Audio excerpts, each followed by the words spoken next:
We are live. Yo,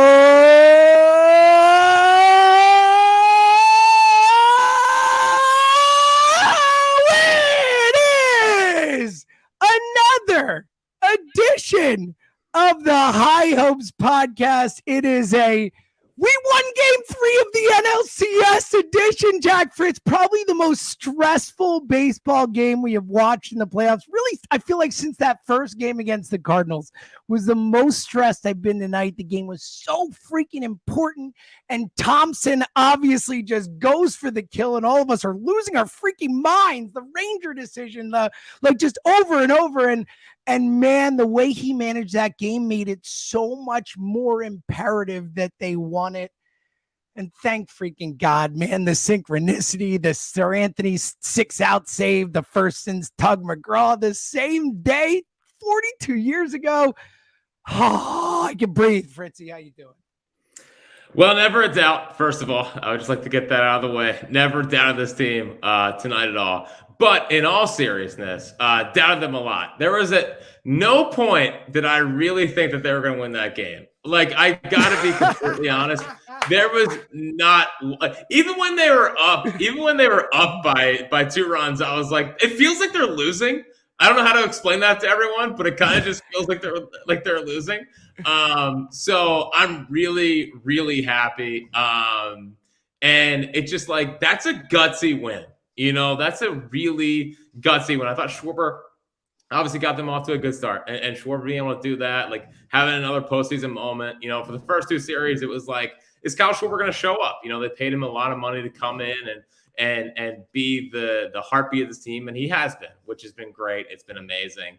But at the same time, like, you got to come through the postseason. Like, sack flies are fine. Like, we'll take sack flies all day, but we need to start seeing the Kyle Schwarber that we saw all postseason or all regular season long. So him kind of doing that, having that moment in the first. Ranger was freaking great, man. Awesome, dude. And we'll get to the decision to pull him, but on the surface, like, Ranger was freaking awesome, and it was such a calming kind of start for me with him, where it's like, okay, he was bad against the Braves, he was bad against the Astros. Bang, Ranger comes out, which what we thought he would do, by the way. You know, it's like, thank God, you know, man. He's this guy that we can kind of trust. But you have Bone coming through. You have Gene, who makes an unbelievable error. Like, again, just catch the ball and we'll get to first base when we get to first base, but comes back with a big hit later, makes an unbelievable defensive play. Like, it's a game that I felt like they probably should have lost because they had some losing baseball moments, a Reese play. But they came through and won it. And you mentioned this last podcast, and I think it's really, really interesting. Because yet again, I feel like they are consistently outplaying the Padres. Mm-hmm. And I think that we are seeing a better team than the Padres.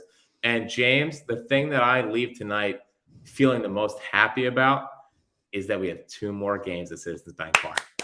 We have 2 more games at Citizens Bank Park. Well, again, like, shout out to everyone who's there. It was freaking electric. You could see it on TV. I love seeing all the national beats there, like the Nightingales and the Passons, and just being like, you know, holy bleep, this place is insane. You know, it is the same takeaway for everyone who's there.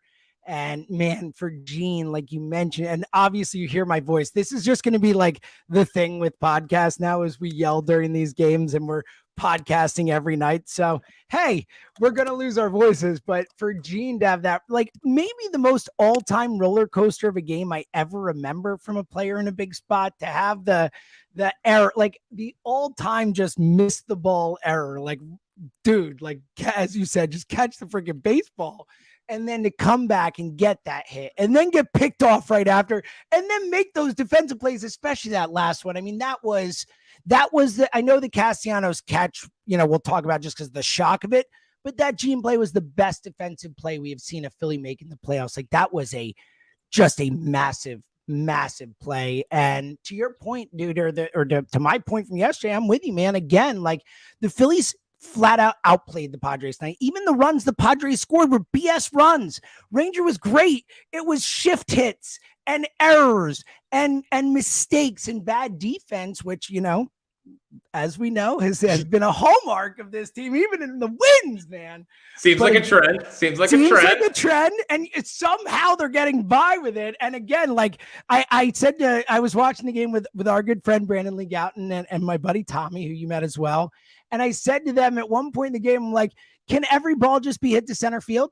Like, I want every single ball to be a fly ball to center field, because at least I know that dude's going to be all over it. Otherwise, it's like, I can't even relax when a ball's hit to the infield, Jack. It's so stressful. But ultimately, man, they got it done tonight. They got big hits when it mattered. The pitching came through and it mattered. I mean, Seranthony Dominguez going, like 35, 36, whatever it was, pitches to get that done. Ranger, as you mentioned, was freaking brilliant. They got it done, man. Like, this was a massive to win game 3 at home. And Thompson managed that way. He managed to go for the kill to win this game. He knew how important it was and figure out tomorrow. And they, thank God, won. If they lose that game, Jack, like, honestly, I think they're going to lose the series. I think that game in that spot, the way Thompson managed it, it became that important to win in the moment.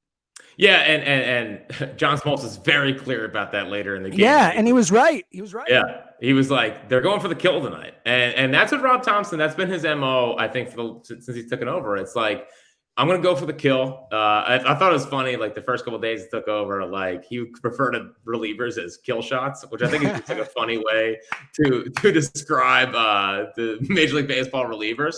He let us know what he was thinking from the jump. He's like, hey, guys, this is a clue into how I think about things. Yeah, and it's honestly how Gabe used to manage. And then Girardi got here, and it was like, just kidding. We're going to start managing for December. We're going to start managing to make sure that we're good to go in around Christmas time. Yeah, I want my guys ready for next season. That's the key here, guys, okay? Yeah, we don't want to blow their arms out. But yeah, and when you think about the bullpen game tomorrow, now Rob Thompson's talking after the game. He said Bailey Falter starting game 4. Oh, he said it. Okay, wow, good. Yeah, I'm really happy with that. Yeah, I'm fine with it. When you think about the bats in their lineup, and I don't know about you, James, like I think Machado's incredible. I think Soto's incredible, but I am more terrified of lefty Josh Bell by far. It's not even close. And Jake Cronenworth than I am almost anyone else in the entire league. Like Jake Cronenworth, I'm pretty sure can make contact on a pitch like 10 feet out of the zone and like hit it. It's unbelievable. He is absolutely terrifying. But so starting Falter tomorrow makes sense. But at the same time, like who knows how far he's really going? I mean, Bailey Falter hasn't started a game since I believe the National Series. Correct. It's a long time. It's been a long time, and it was interesting in the again the mid-game interview, which I freaking hate. Besides, like I guess with the manager, it makes sense. Like I thought it was really interesting when Rosenthal in like the 6th was like, "Hey, why'd you pull Ranger?"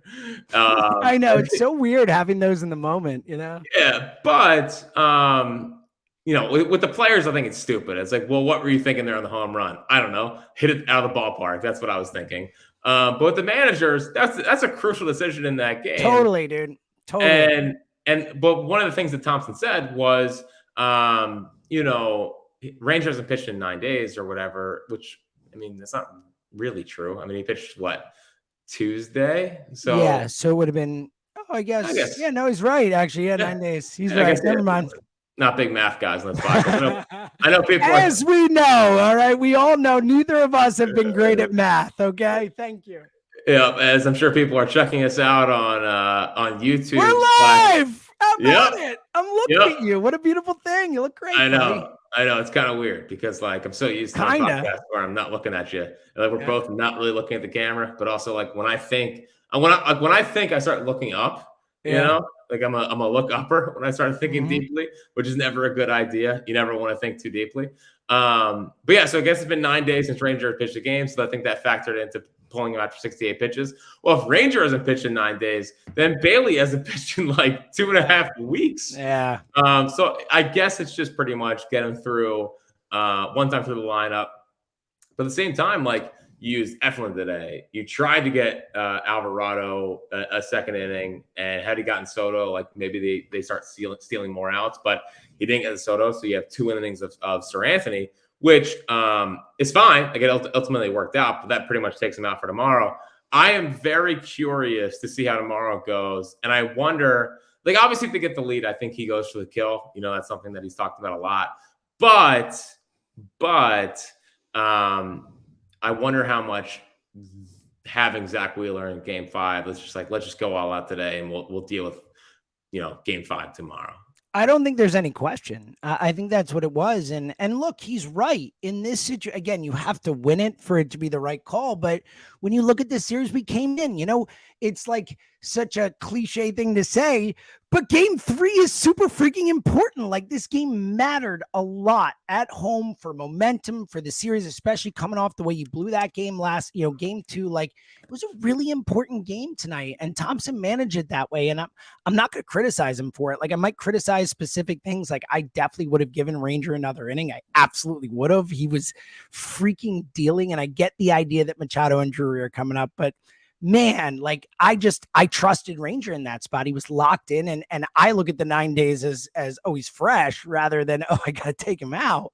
But ultimately, I don't blame Thompson for, after that, going for the kill, going for Sir Anthony for 2 innings. And look, figure out tomorrow. Look, maybe you score 10 runs tomorrow, and it doesn't matter who's pitching, right? Like, it's a different day. The Padres are, I'm guessing, starting Clevenger. I mean, you can't start Minaya, right? It's Clevenger, Minaya, Mackenzie Gore. Is McGore even healthy? Like, who do you start? Dude, give me Clevenger in a night game at Citizens Bank Park, and let's end this bleeping thing. That's what I'm saying, dude. Give me all the Mike Clevenger you want. There is no way in this great earth that Mike Clevenger is coming into Citizens Bank Park and winning a game tomorrow. Like, you can at Old Takes Exposed all you want. There is no freaking way that Mike Clevenger is winning a baseball game at Citizens Bank Park. Even if it's 3 innings, I don't care. There is no way. There is no way. So please, start him, because I don't care. Yeah, no. And again, I think that's Thompson's thinking, right? Like, win the Musgrove game, beat those guys when they got their best pitcher on the hill, and figure it out tomorrow. Like, that's the smart thing to do, especially like you said, with Wheeler going in Game 5 and Nolan 6. Like, you've got a cushion now. You have your 2 best guys pitching 2 more games. Like, ideally, tomorrow in theory shouldn't matter. You should win Games 5 and 6 because you have your best guys. And we know it doesn't go that way, but from a managing perspective, and again, like, they can win tomorrow. It's not like Mike Clevenger, as you said, is good. And it's, look, could you see Falter going 2 or 3, Syndergaard going 2 or 3, and then you kind of piece it together, whether it's Robertson and Brogdon and Bilotti, and like, you use your best guys today, but that doesn't mean that you can't win a baseball game with the other guys tomorrow. And if you can pull that off, then you have a chance with Wheeler on the hill to clinch it at home, Jack, at home. And the home crowd mattered again. It mattered again. Yeah. You could see it. Like, again, I said this before on the pod, and I've never been a big home field guy in baseball. I've seen too many Game 7s won on the road. A couple years ago, the World Series, every single game of the World Series, the road team won. I genuinely am, and it's not a homer thing. Like, it's a baseball thing. Like, I think this stadium matters. I think it plays a role. I gotta be honest. I wish that you were in the studio right now so you could hit the correct sounder. Like, this is such a moment where James would hit the correct sounder at WIP, and it would be like, ding moment in a second. Yep, and everyone in their car started smiling. But I totally agree. And it's funny because I actually think that home crowd actually hurts most teams more, because it starts getting a little bit clenched. People started getting very nervous. The second ending goes wrong, and to be fair, like, there's a lot of points in that where it's yeah. Well, but the crowd, I was so impressed at that Ranger inning that when they tied it 1-1 with the errors and stuff, like, the crowd stayed in it. Like, my brother actually texted me. He was at a bar in New York, and he texted me, I don't have volume here. Is it like a graveyard in there? I was like, actually, no, it's not. Like, they are loud. They're still in it. And that, I thought that was impressive, because you're right. Like, it really had a potential to go the other way. Well, I will say, I think it was starting to slow down a little bit. And then Jason Kelce chugged a beer on the field, and it just turned this whole thing right around. It turned the whole thing right around. I love that we're doing video real quick, because, like, just to show you, yes, look right here. Jason Kelce beer chug is in my notes. Hold on, there we go. I'm bad at cameras. It was on mine too. Can you see that right there? Kelce beer chug on my notes with you. It made a difference. And I'm 99% sure that it was before the Gene, It was right before it. It was Yeah. right before it. Like right before it. Yeah. So once again, Jason Kelsey saving the team, saving the city. But yeah, I thought the crowd was great tonight. And man, the way they reacted to the Bohm hit and Soto dive, it was like if you heard the raw audio of it, which is on Twitter, it's like second level. And there's so many and the like doing that, like just like smart stuff, man. Well, and we talked a lot, how we just wanted to gain existence back Park so that we could like feel the CBP roar again. Like the CBP roar, it's insane, man. Like again, it's just a different level. It's just like a different you can just feel it coming. It's so much louder, but at the same time, some elite chants tonight from the fans. The Musgrove, by the way, Musgrove is a great chant name. Like Musgrove. It's perfect. It's perfect. And if I was trying to think now, again, I only pitched Division II level, which may be like 10 people watching at most. Nothing that intense. But like if I had a crowd of 46,000 chanting like Fritzy, I would fall apart. You would fall apart. Melt down on the mound. I'd melt on the mound. So I can only imagine what Joe. You would Nick Pivetta on the mound. Yeah, well, that's why I loved him so much that we were both the same mentality on the mound. Yep. But big game pitchers who people forget what he did in Boston last year. But between the Musgrove chants and then the Aaron's better, it's perfect. Especially since Aaron Nola allowed a game-breaking single to his brother, like a mere, I don't know, like 48 hours earlier. Yep. And funny, Sarah stat that 3 of the hardest hit, I guess, balls against Aaron Nola in his career have been hit by Austin Nola. I mean, it's not surprising, right? They're the hardest hit fastballs in Aaron Nola's career. Yeah, I mean, if anyone knows what to look for, right? I mean, like you would think it's Austin. Yep. I would think just generically, I would think a brother. I feel like the hitter has the advantage in general. Yeah, I would say so. Although just throw that guy curveballs and see what he's going to do. that would be my. Hey, you know what? Sir Anthony had no problem with him tonight. I'll tell you that much. No, he didn't at all. And shout out to Sir Anthony. Yeah, man. It's so funny how Sir Anthony. Talk about first off. There's been so many players like this, in the last 2 weeks that have like totally changed the perception around them, but. 2 weeks ago, 2.5 weeks ago, it's like, well, I can't trust Sir Anthony in any role in the playoffs. He makes one appearance in St. Louis where it's like, that looked different. And, he just has been unbelievable ever since. And it was interesting, like Smalls talked on the broadcast tonight about they pretty much just trust two relievers above anyone else. And one of them is obviously Jose Alvarado, and the other is Sir Anthony. And if you said that to me 2 weeks ago, I would have said you're lying because he looked terrible at the end of the year. Now, I think we always believed that he would turn around, and we believe in the stuff. And for years in this pod, we said, like, just give us guys throw 100 and we'll figure everything else, figure out everything else later. And that's what he does, man. But at the same time, he's coming in, he's throwing strikes, and that's a tough situation, man. He's coming in, Soto gets the single, and then he shuts it down, and then he has to get Reed back out there for the 9th, which I don't love. But at the same time, like, who else is doing it? You going to Robertson in that situation? No, I'm not going to David Robertson. So it might have taken Sir Anthony out for tomorrow, but you hope that if we look and give you 7 on Sunday, then you go Alvarado Dominguez and close this whole thing out. Yeah. And again, like, I will give up Sir Anthony tomorrow for a win today, right? Like, you have to look at it. You have to say, hey, just because Sir Anthony can't pitch tomorrow doesn't mean we can't win a baseball game, right? Like, the last 2 games at home before this, they won 9-1 and 8-3. Like, that could happen. They could jump out in front and just dominate. Either way, you have to go with your best tonight in that situation and make sure you win the game. And to your point, man, like, what an unbelievable job from Sir Anthony. Obviously, just the stuff we've talked about it already. It's the best version we've seen of him ever. the best version we've ever seen of this guy. We're seeing in the most important spots in his career. What they say on the broadcast was like 18 consecutive outs he's gotten. Like he's like pretty damn close to throwing a perfect game as a reliever, like a few outs away, 6 innings into a perfect game as a reliever. He's been amazing, man. And to do like 36, whatever pitches it was, to your point, to go into the dugout after that inning and come back out. You've talked about that for so long on this pod, how hard it is to do that, and to do it against the meat of the order the first inning and then come back out and just dominate like that. And really at no point did it feel like there was any concern that he was going to get the job done.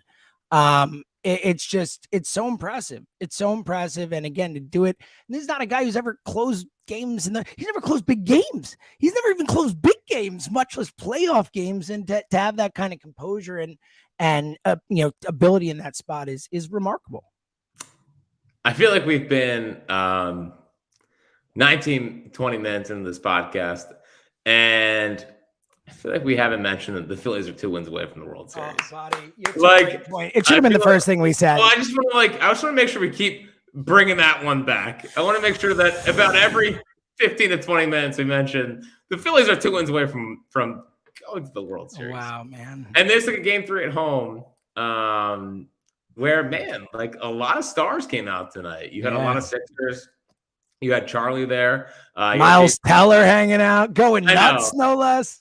By the way, like at this point, we got to get Miles Teller on the podcast. Like with you, dude.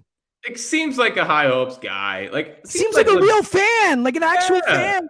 Legitimately diehard fan, Miles Teller. Like I'll watch Top Gun for the first time if that means that we get Miles Teller on this. Hell yeah, buddy. So, Top Gun's great, by the way. Maverick. But yeah, it's just like a lot of stars out, a lot of Sixers, which is cool. And it makes it so funny because the night before the Sixers had Michael Rubin as the bell ringer, and then tonight we have like Jason Kelsey chugging a beer on the third baseline with the Fanatic. By the way, now I'm not a dad yet, but I do have dad jokes, and you are a dad and pushing yes, sir. 50. Yes. Did you notice Jason Kelsey's shoes? Oh, buddy, the New Balances. Oh, yeah. Do you think do you think that Jason Kelsey put those on and he's like, I'm going to make the white New Balances cool and it's going to be funny and it's going to be a fashion statement? Or do you think he's like totally oblivious to the whole stereotype around the shoes? I don't think he's totally oblivious. I honestly don't think he cares. Like, I just think of all people, he's like, these shoes are super comfortable. I'm gonna wear them. Like, I think he put them on knowing this would be a funny reaction if people saw them. It's certainly possible. I mean, he gets, especially what supports your point is after that picture of him was going around where this guy, the Cowboys lost to this guy where he's wearing the flip flops and he's got like the fat belly and stuff. And he quote tweeted that and saw that. So it's certainly possible that he was leaning into the vibe for sure. Also, I do love that he made his profile picture, him and the Fanatic. I retweeted it and I was just like, that's cool. Like once again, he starts to feel this is a baseball city and that the Eagles are taking a back seat to what has become just a dominant run here by the Phillies. Love to see it. It's just a cute little mummers outfit, but come on, yeah, it's the Phillies. Cute little Super Bowl. We have a World Series to possibly go to. Again, every 3 minutes, going to mention that the Phillies are 2 wins. They are 2 wins away, Jack. Did you know that? Yes. Does it feel real? No, it is, dude. The last 3 weeks have been the least real time in my career. The most surreal thing I've ever felt. I still can't believe it. I honestly, like Jack, we've done this podcast for like 5 years ish, something like that. And it's like muscle memory. We've done so many pods where it's just depressing and frustrating and annoying and like false hopeful ultimately to like be sitting here talking to you, looking at you with the Phillies like actually 2 wins away from the World Series. Like, I don't believe it. Like, this doesn't feel like real life to me. No, it really doesn't. It really, I feel like I'm in a coma or something. Like, it's like a coma fever dream type thing. Like, I can't, again, like they weren't even, we hated them 3 weeks ago. We were like, literally 3 weeks ago today, October 1st was the 13-4 game, Jack. 3 weeks ago today, Nick Maton was pitching to the Nationals. And we were like, you're all losers. And now they're like, our heart. They're our favorite team we've ever seen. It's again, it's the craziest 3-week turnaround I've ever seen in my life. It's insane. Yeah, and they are 2 wins away from going to the World Series, which is something that again I never thought I'd really be able to say. As you know, I thought at least in my 20s, you know, I was like, well, they're not going to go to the World Series. You know, that dream's over. Being able to enjoy them. In my 20s, that's over. But maybe when I have like a kid, you know, we can celebrate them going to the World Series eventually together. Because this is getting too far ahead. Again, this is getting too far ahead. They're not in the World Series yet. I'm not ready correct. to do that. But even the thought of them being in this situation, being in the NLCS, being 2 wins away it's just insane. It's just absolutely, positively insane. And the fact. Again, I had to live bet on the Padres twice tonight, by the way. I saw your tweets. I bet on them early, and then I bet on them later. Because I was sitting there, and I was like, there's just no way. Like, they didn't play well enough, in my opinion, to really win that game. You know? I mean, how many errors? Like, how many mistakes? Like, the things that kill them always. It's not that they didn't play well enough. It's like they made those plays where it's like, this is a play that's going to cost them. Yes, that's my point. Is like they had those moments where it's like, oh, this is going to come back to bite them. Oh, this is going to come back to bite them. Oh, this is going to come back to bite them, whether it was decisions or errors or whatever. And like, somehow it didn't, man. But they've had that, like they had that in game 1 of the series with the Alec Boehm error in the ninth. It's like, oh, here we go. You know, and they had it tonight where it's like, oh, you Bryce grounds into a double play in the first inning, and it's like, here we go. The Gene Segura misplay at second base. It's like, oh, here we go. Pulling Ranger Suarez after 68 pitches of just like really, really high level pitching. It's the Hoskins miss. The Hoskins miss. Like that's 4. Like that's 4 plays off the top of our head. Oh, Gene getting picked off too. Yeah. Well, at that point, I was like, it didn't matter at that point. It's like so many of those things.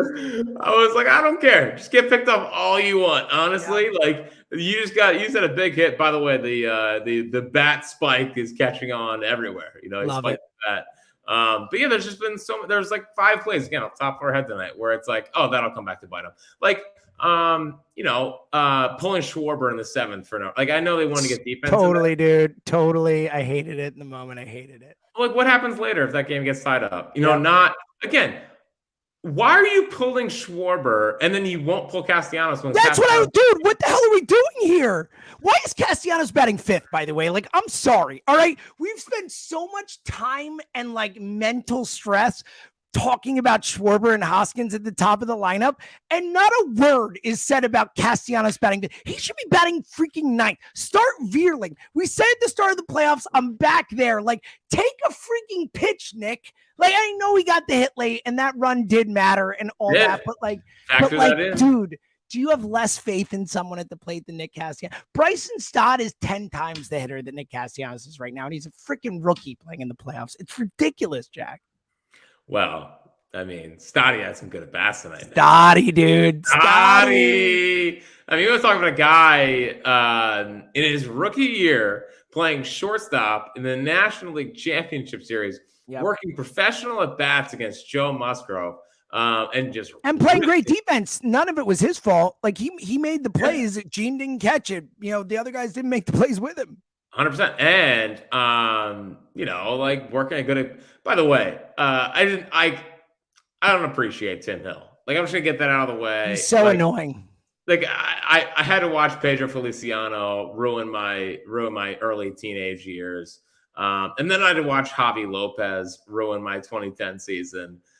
I don't need to see Tim Hill. Like, Right let's there grow up. Let's grow up with the whole like dropping down and throwing like 91 from the left side just to get out, Marshy and Schwarber. I don't appreciate that. Give the Phils a chance. But yeah, if you're gonna ban the shift, ban underhanded yes. pitching too. Well, especially left-handed pitching, because that's just Yes. you want to talk about a competitive advantage. That's one of them. Left-handed pitching and ban Pat Neshek, and we're good. Yes. Well, yeah, Neshek. There's nothing funnier than Neshek, tearing his hamstring, quote unquote, and then never showing up again to play Major League Baseball. But started a really, really high level game. But back to Castellanos, it's like, dude. Again, I feel like I don't understand how someone who has been so good for so long and legitimately batted 304 last year and legitimately was Silver Slugger and had 34 homers. It's just this terrible when it comes to having like an approach. If you are a pitcher and you have Nick Castellanos coming up and you throw him a first pitch fastball, if I was the manager, you are pulled out of the game. Like Totally. there is no ifs, ands, or buts about it. You're out. Because it's ridiculous. It's like, don't throw him a first pitch strike. Like in any pitch.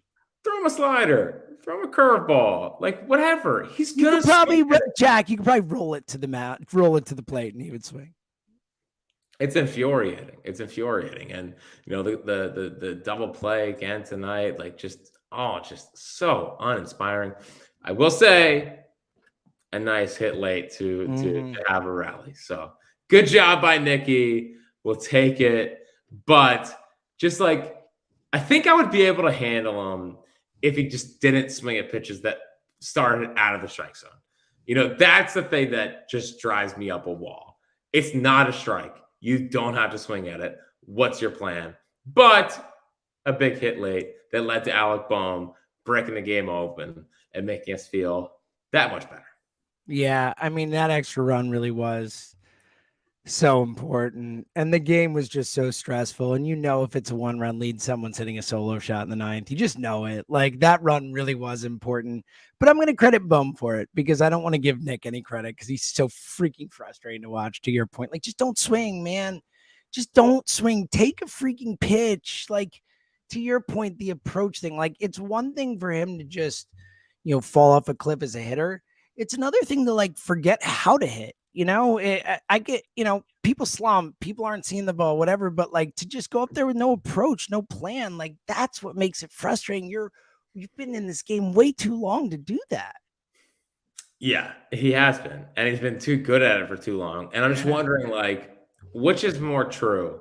That like pitchers just had no idea how to pitch him for 10 years, or like, this seems unlikely, Jack. It seems unlikely. Exactly. That at 10 years, pitchers would not figure it out.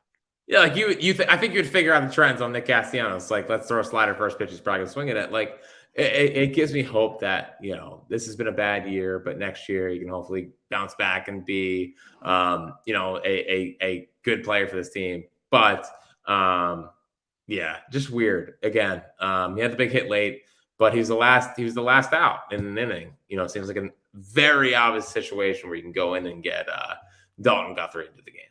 Yeah, big time. By the way, I can't believe we've gone 33 minutes without thanking the third base ump. Thank you. Thank you. Don't think he went there, but I will absolutely take it. It was close. Look, in the moment, I was like, he definitely didn't go. Replay, it was really close. Like, it was really close. But thank you. I will take it. That was a big moment. That was a big moment, and another moment where it feels like that we never get that call. I was so shocked we got that call at that moment, Jack. Yeah, we never get that call. We never get that call. Now, I do think his bat, broke the plane. So me and Scott Berry 2.0, we are all locked in on that situation. But at the same time, like if that is called a ball, I just don't know how that inning turns out. Like, honestly, beyond ecstatic, like very, very happy that pitch was called a strike, and his reaction was hilarious. I don't think besides like Mary Kate and Havertown last year at the Eagles game, I don't think I've seen a more clear F-bomb in my entire life. Oh, it was so clear. I also don't remember the last time a player got thrown out of a playoff game. Like that, I mean, I'm sure it's happened in recent years and I'm just forgetting, but like it's pretty rare you see guys get tossed from playoff games. Like really rare. Yeah. And I mean, taking your helmet off and throwing it and saying, Oh, he like, deserved to get tossed. yeah, Don't get me wrong. Right call, yeah, but still, you don't see it. yeah, you don't. But at the same time, like, thank God, first of all, we'll take it. But how that inning plays out after that, I'm just not sure because Sir Anthony, that becomes a walk there, which I feel like would kind of get in his head. But him getting Profar, it just kind of let him take a deep breath and like settle into it and say, okay, I got this. Let me go take care of business.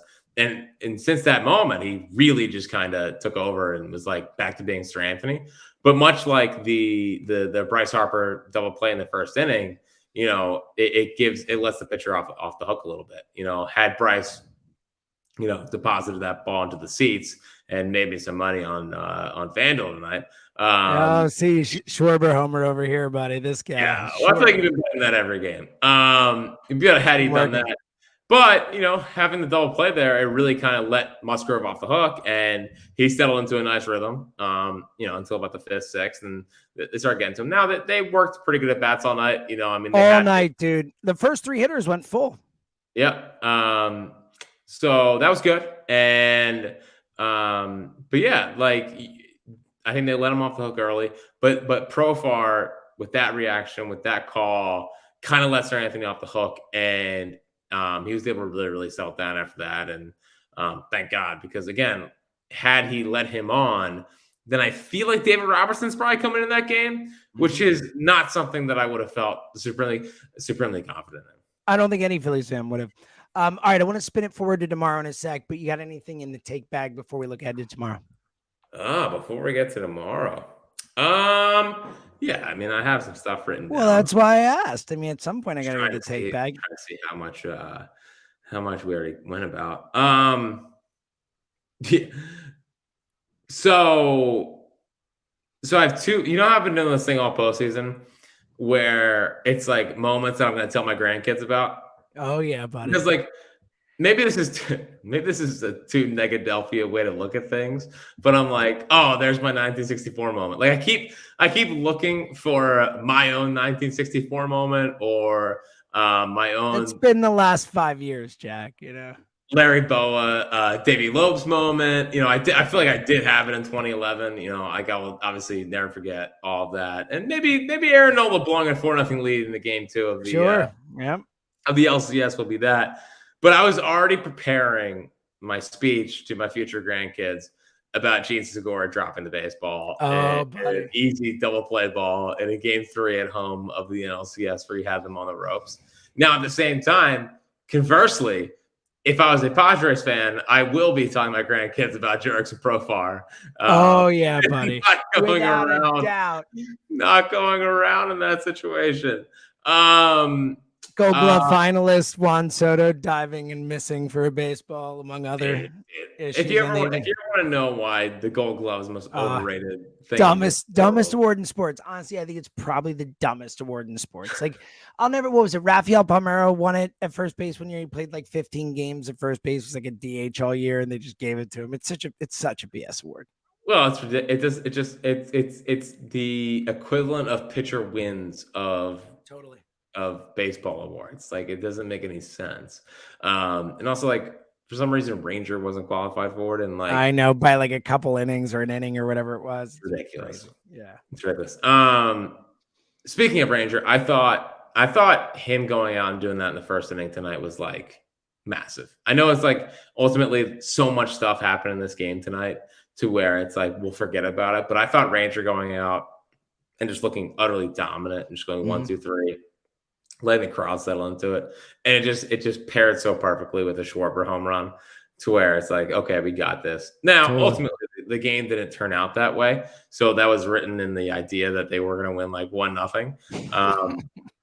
But either way, Yeah, Um, and also again, especially like in contrast to his start in Atlanta, where the 5 walks, the lack of control tonight, he came out and he was just totally in control. The command was perfect. He was dotting, throwing strikes. Like it was really good to see him look like the guy we expected coming into the playoffs. yeah, and we didn't really mention it or talk about it yet. And before we get to tomorrow, I still think it was dumb to pull him. Like I I do know too, dude. I do too. like I know it ended up working out, and that's fine. And so his reasoning does make sense. Like when I started thinking about it, Machado Drury a third time through. Machado Drury, like having a lefty face those guys isn't the best idea in the world. And it's so interesting because I couldn't tell. I couldn't tell if he's thinking about Game 7. Well, that was And my thought. When buddies were texting me and they're like, "Why is he doing this?" I was like, "The only thing I can think of is Game 7." he tried to do the whole hasn't pitched in 9 days thing. I don't totally buy that. I think he was worried about Machado and Drury against a lefty the third time through the lineup, possibly taking advantage of Ranger. Um, my thought process is that you have now, to his credit, 5 straight days of baseball. Yeah. that, and you're probably going bullpen game today, or when people are listening to this today. So, do you really want to pull Ranger after 68 pitches and then have to use a lot of your bullpen? Now, in Tomper's head, he is thinking about going for the kill, and that's fine. But I just think that with a probable bullpen game tomorrow, to pull your starter who is rolling at that point, like what was the hardest ball that was hit all night? I mean, the Marsh catch that was off Ranger, right? I think so. The That was off yeah, Machado, right? yeah, that was the hardest hit ball all night, but that was But it. like Ranger was fine, Phenomenal. and when a pitcher's on a roll like that, just let him go. So it felt weird. I understand I want to face Machado and Drury. It ended up working out, so we'll take it. And if his thought process is, let me bring in my best relievers, let's go for the kill now, and hopefully Ranger feels really confident heading into a Game 7, then I get it. And let's hope it doesn't go to Game 7. When Josh Bell grounded into the double play, was there like any doubt in your mind he was hitting a ball 450 there? No, dude, I've never been more surprised by the outcome of an at bat than that double play. Like, I almost tweeted, and you know me, I don't tweet in the moment as much. I was actually live tonight, so I thought about it, but I almost tweeted, "There's no one else on the planet I'd rather have up right now than Josh Bell. Like he's the last guy I wanted to have. They bring me Juan Soto, bring me Manny Machado. Like I would rather face those guys in that spot than Josh Bell." It's terrifying. Like he's not even good, man. Like he's not even good, and he's just gonna crush us. I just have a feeling he's always gonna hit a big homer against us. He did it in Game 2, and I feel like he's just always gonna do it. So him grounding double play there was just borderline shocking. Like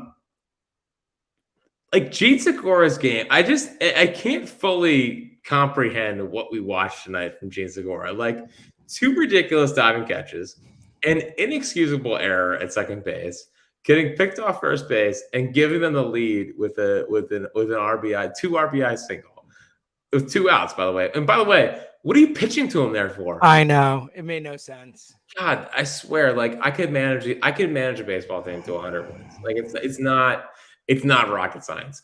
What are you pitching to Gene Segura in that situation for? So a really funny Gene game where it's like, oh, he's our guy, and then it's like, oh, he's got to get off the team, back to being our guy within like 4 innings. Yeah, honestly, I don't know if there's another Phillies player I can think of in my lifetime who would have that game. Like it's the most Gene Segura game of all time. And it like the all-time roller coaster of a game. And ultimately, thank God it came out in the end. And that second diving play at the end, like that was special. Like that was a special play in that moment. Like such a big play. It was wild, man.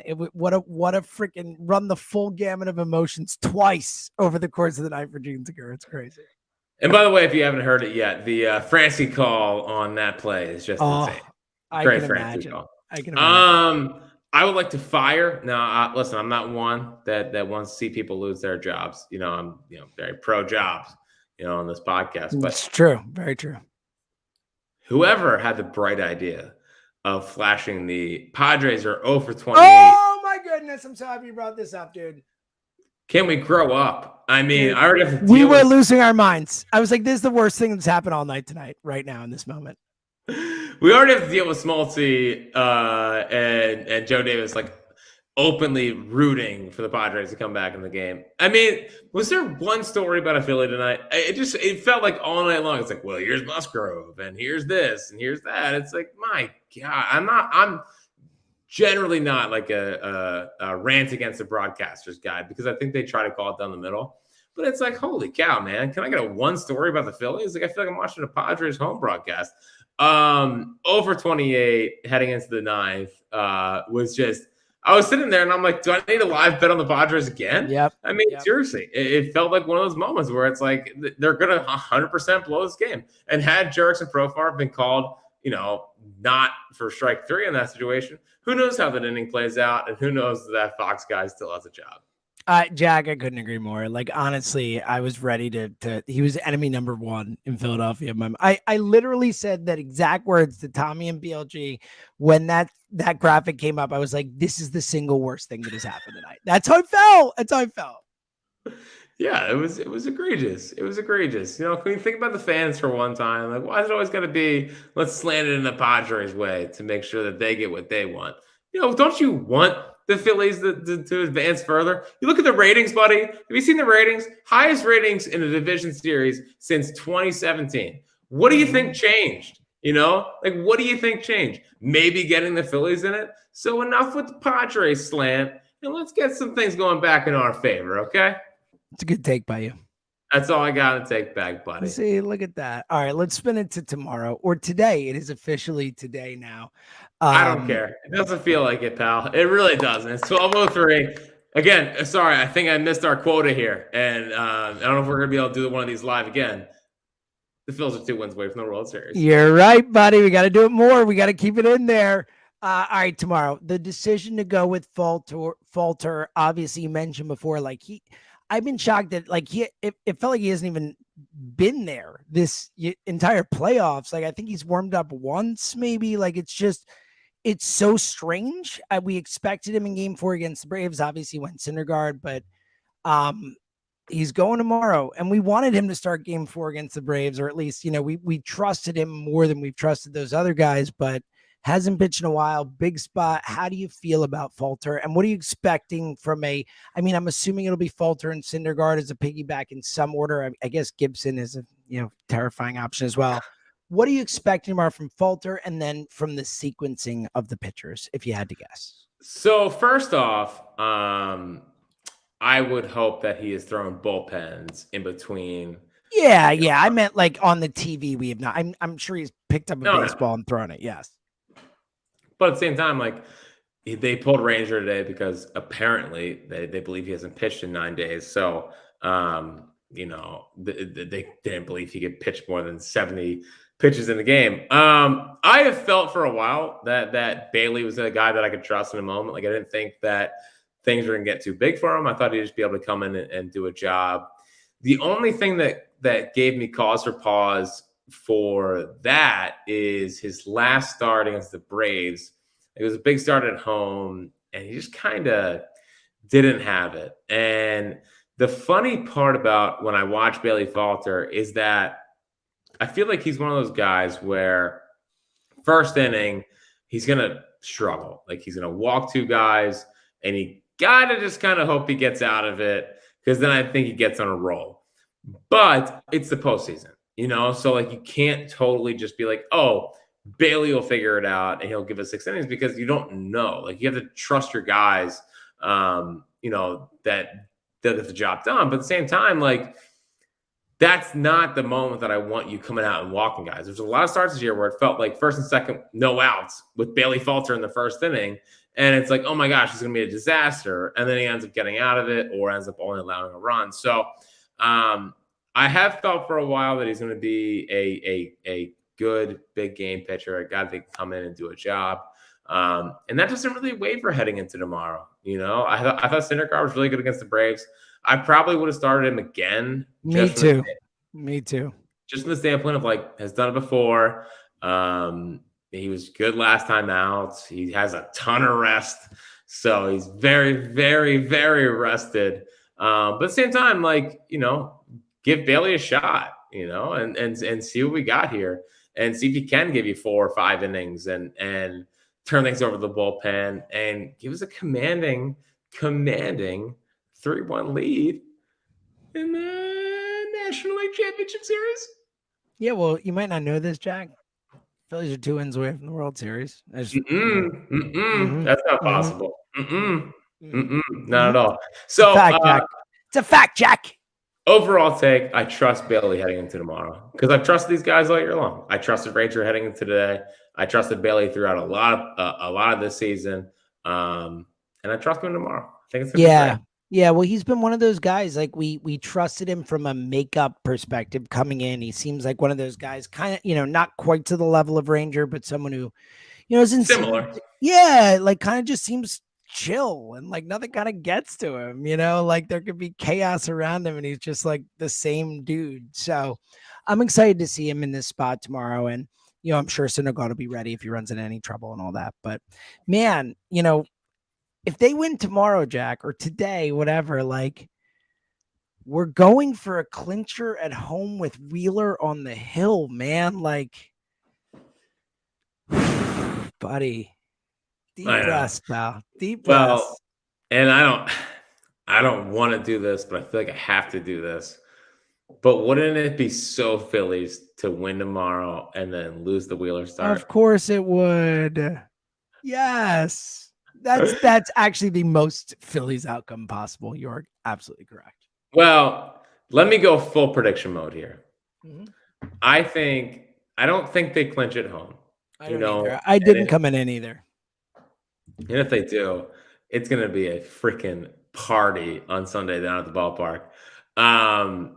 I think this ends Game 6 in San Diego, and I think Aaron goes out and just goes shove city, man. I think Aaron, for as much as people like to talk about, oh, he's so laid back, he's so this, he's so that guy has a fire in him.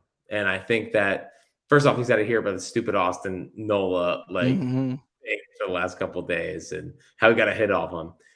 I just have this feeling that this thing's going back to San Diego and we got Knowles going shove city and pitching this team into hopefully the next round. I'm not going to say the words. I don't want to say it. I'm not getting ahead of myself, but I have a feeling this goes to Game 6 and Knowles does the thing. Now, will I obviously take this ending in 5 on Sunday? 100%. But if you're asking for how I feel, I think that's it. Yeah, that's what I expected coming in. 6 was the number in my mind. And look, we've talked the last 3 weeks. It's so funny because we spent 5 years talking about, how they always blew it. They never came through and nothing ever worked out. And now we're just talking about everything's poetic and it's not just working out, but it's working out in the most, beautiful way possible. And honestly, after that start and allowing the 4-run lead, Nola shoving in San Diego to win, is probably the most perfect way possible from a narrative poetry standpoint. So I certainly could see it.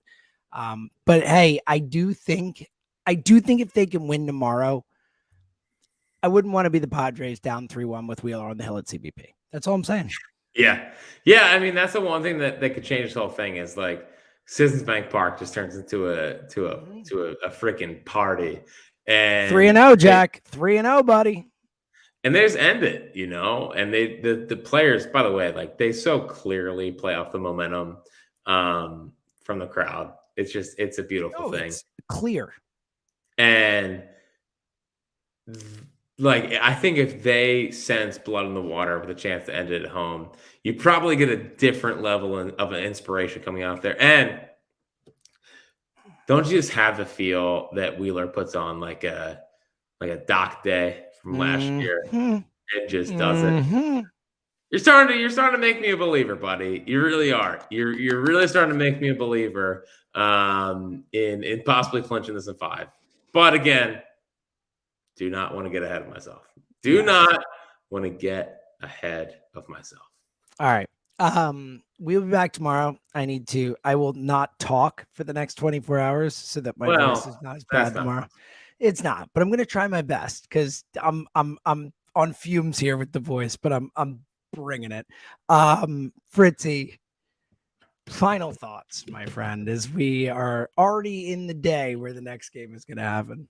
I know. I can't wait. And you and I will be at a wedding tomorrow trying to find the exact time when we can get out. Yeah, I will be getting out. Let me tell you. Which you can't wait for. I will be out. Yes. You know, it'll very be fun. happy. Yes. Very happy for our friend battle. But at the same time, like, buddy, we got a chance to go 3-1. Yeah, it is what it is. Look, I don't blame you for planning something in October. That's been a pretty reliable thing to do for the last 10 years, but sorry, pal. That's how it's played out.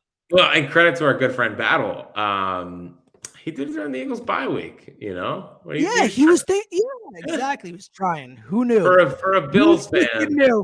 For a Bills fan, it's very, very considerate. Well, it's also the Bills bye week, so let's not get too carried away.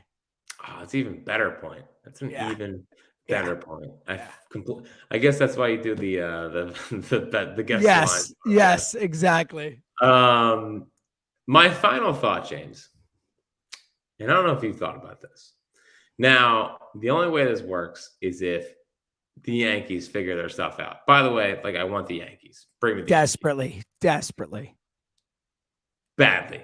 But the Eagles beat the Patriots 13 years after the Patriots beat them in 2004. If the Phillies played the Yankees, it would be 13 years since 2009. Wow. You want to talk about all the poetic things that have happened this offseason or this postseason? It being the Yankees and possibly playing them in the World Series and possibly, reversing what happened in 2009. It's pretty poetic, my friend. Pretty poetic. Yeah, well, especially when you consider that the last manager for both of those teams prior to their current manager is Joe friggin' Girardi. Yeah. A lot of when we talk about the moment that changed this season, pretty freaking poetic, Jack. Other final thought. Matt Stairs going right down the middle on his fastball, and then Kyle Schwarber leading off the game with a home run was beautiful. By the way, so I feel like I need to clear this up. Before they signed Kyle Schwarber, when they signed Kyle Schwarber, I was like, I had visions of him hitting a home run. You did into the rally towels. A sea of red, as you said. Right. That's not the home run. Let me just tell you that. I love this take. I love this. Let me tell you that. That's not the home run. It was beautiful. It was great. I was freaking out in my house.